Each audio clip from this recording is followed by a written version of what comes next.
Hi everyone, it's Neil and welcome back to my office. And I got my new boat, and so one of the things I got with my boat was I got getting an anchor, and I don't think I have an anchor here yet. But this is the anchor chain, so it goes from anchor to chain to rope. And so let's check this out. So I went on Amazon and bought myself the least expensive chain I could find, and that's what this one is. I guess it's SEACHOICE. My boat is not huge, so this actually should be plenty size for it. So let's check it out and see how it works.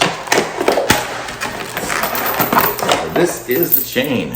So let's see how we did here. We got about maybe 4 feet of length, and it's got the little twisting connector here. So I'll be able to connect that onto the boat anchor. And the other side, I'm going to make sure these are super duper tight because I don't want to lose my anchor. And then the other side I will connect onto the rope. So I don't know how I'll tie the rope through. I'll see what the rope looks like.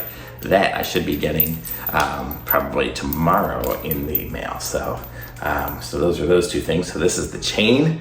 So there you can see that. And I'm going to put a link to this in the description. So if you guys need a boat and a chain or something like that that's pretty inexpensive, you guys can be like me and get the same ones.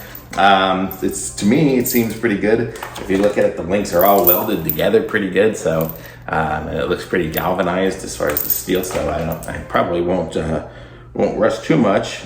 Yep, it's 1/4 inch by 4 foot galvanized chain with 2 5/16 galvanized shackles. So there we go. So that's what it has. So I mean, it seems good to me as far as the chains go. I mean, I looked at all the different ones that were, expensive and cheap and stuff like that. And this one here was one of the cheapest ones I could find that actually seemed like it wasn't gonna rust.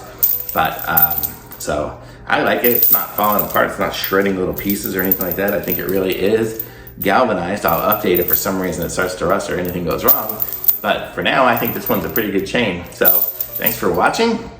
And I'll be back with some more reviews. I'll put a link to this in the description. Be sure to subscribe to my channel and like the video. And I'll be back soon. Bye.